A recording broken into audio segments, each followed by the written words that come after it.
या स्वास्थ्य की कोई चर्चा हो, उसमें सबसे ज्यादा जो नकारात्मक ऊर्जा है वो है हमारा भय है। बगैर भय के कोई चीज पैदा नहीं होती। लेकिन भय मुक्त करने के लिए मैं 2 मिनट का यह समय ले रहा हूं आपका कि हमें घबराना नहीं चाहिए। घबराएंगे किससे कि अगर कलेजे में 2 दिन जलन हो गई तो हमें डर लग जाता है कहीं आमाशय का कैंसर ना हो गया हो। अगर पसली में दर्द हो जाए तो हमें भय हो जाता है कहीं पथरी ना हो जाए। सिर में दर्द होने लग जाए तो हमें भय हो जाता है कहीं ट्यूमर ना बन जाए।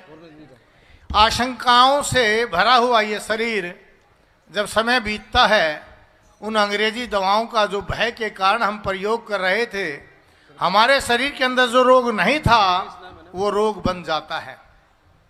जैसे सिर में दर्द हुआ, आपने दर्द की दवाई ले ली, उससे ब्रेन ट्यूमर बन गया, पैरालाइज हो गया। आपके जोड़ों में दर्द हुआ, आपने दर्द की दवाई ले ली, उससे बीपी बन गया, आपका गठिया बन गया। आपका पेट का इलाज नहीं हुआ और गैस की आपने दवाई ले ली तो हर्निया जैसा रोग बन गया।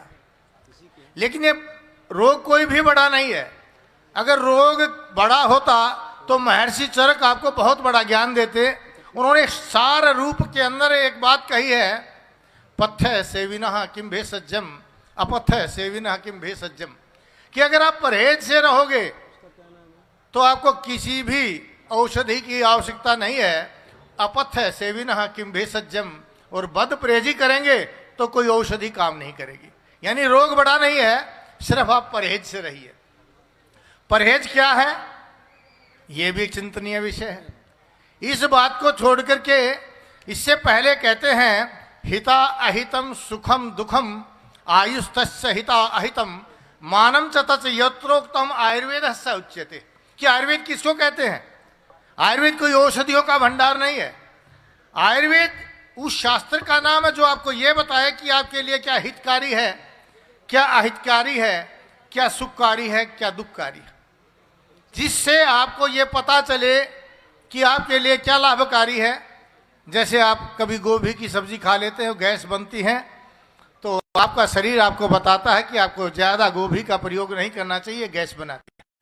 यानी आपका ये शरीर आपको स्वयं बताता है कि कौन सी चीज खाने से आप स्वस्थ रहेंगे और कौन सी चीज खाने से आप रोगी बन जाएंगे। आपको सिर्फ ध्यान देना है। हम ध्यान नहीं देते इस पर। और रही बात परहेज की, परहेज कोई बड़ी बात नहीं है, क्योंकि उन्होंने पहले कहा कि कोई भी संसार में ऐसी वनस्पति नहीं है जिसका प्रयोग नहीं किया जा सके। यानी सभी चीजें खाने लायक हैं। तो परहेज और बद परहेजी की बात सिर्फ कहता देश काल और समय के अनुसार प्रयोग कीजिए। यानी कौन सा देश में रह रहे हैं आप अगर हरियाणा के अंदर है, राजस्थान के अंदर है, यहाँ बैठ करके ड्राई फ्रूट खाएंगे तो उनसे आपका बीपी बढ़ जाएगा, आपको उनका जोड़ों का दर्द बढ़ जाएगा और न जाने कितनी बीमारियां बन जाएंगी। आप हरियाणा में रह रहे हैं, राजस्थान में रह रहे हैं, दिल्ली में रह रहे हैं, तो आपके यहाँ पैदा होने वाला प्याज मूली आपके लिए बेहतर औषधि है, उसका आहार में प्रयोग करेंगे।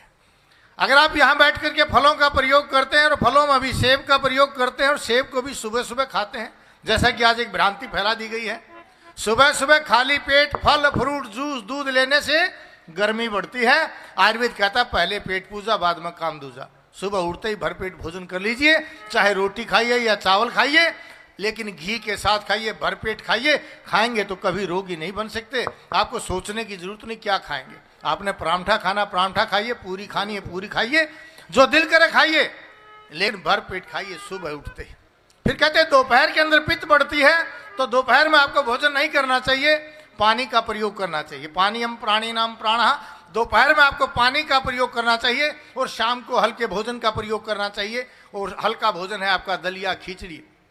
बहुत से लोग पौवा वगैरह की चीज प्रयोग करते हैं, या फल फ्रूट ये शाम को खा करके सोने की चीजें हैं। जो भी मिले वो खाइए, लेकिन भरपेट खाइए, खुश होकर के खाइए। फिर तीसरी बात, शास्त्र जो कहते हैं अर्ध रोगहारी निद्रा, शरीर के आधे रोगों को दूर करती है नींद। यानी जल्दी सो करके जल्दी उठ जाना, अगर जो आदमी करेगा शरीर के आधे रोग दूर हो जाएंगे। सर्व रोगहारी अक्षुधा, और शरीर के सभी रोगों को, चाहे कैंसर हो, बीपी हो, शुगर हो, सर्वाइकल हो, माइग्रेन हो, अगर आप भूख से आधा खा लेंगे तो ये सभी बीमारियां दूर हो जाएंगी। अब भूख से आधा क्या है? आप मान लो रोजाना 3-3 रोटी खाते हैं तो 1.5 रोटी शुरू कर दीजिए, यानी भोजन को आधा कर दीजिए, पानी को 2 गुना कर दीजिए और काम करना 100 गुना कर दीजिए। कोई बीमारी आपके पास नहीं रह सकती, तो घबराना किस बात का। और फिर भी आपको लगता है कि आप रोगी हैं, आपकी समझ में नहीं आ रहा, डॉक्टर के टेस्ट बता रहे हैं कुछ समझ में नहीं आ रहा, तो सुबह सुबह 100 ग्राम घी हर व्यक्ति पी जाइए। 100 ग्राम घी सुबह सुबह उठ करके जो आदमी पी जाएगा उसको कभी बीमारी हो ही नहीं सकती। अब घी को हमसे दूर कर दिया गया। मैं एक छोटी सी बात आपको बताता हूं।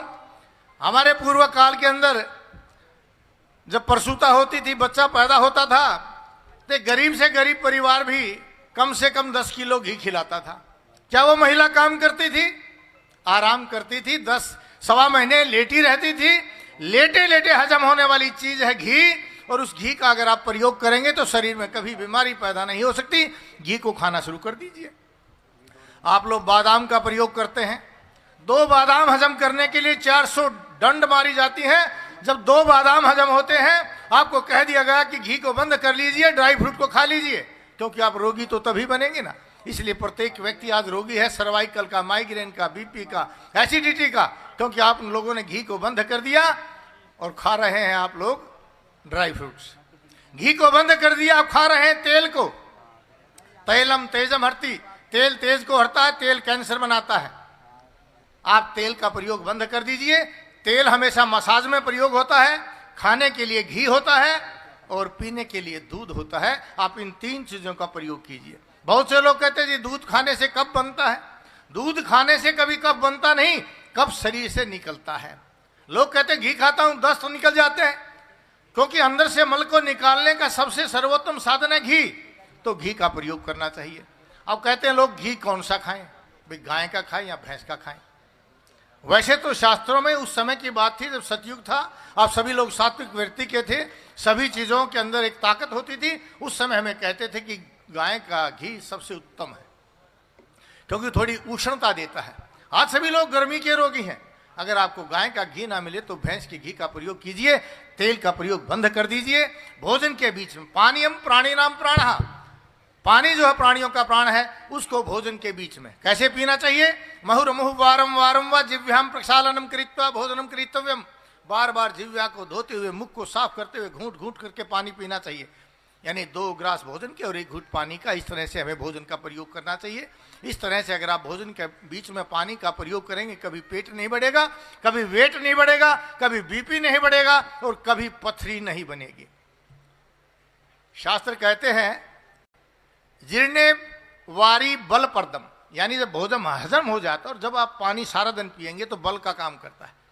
अजीर्णे भेषजम वारी, अगर आपको कब्ज हो गई है, प्यास, आपको भूख नहीं लग रही है, तो वारी यानी पानी पीते रहिए सारा दिन, आपको भूख लगनी शुरू हो जाएगी। भोजने च अमृतम वारी, भोजन के बीच में अगर पानी पिएंगे तो अमृत का काम करेगा।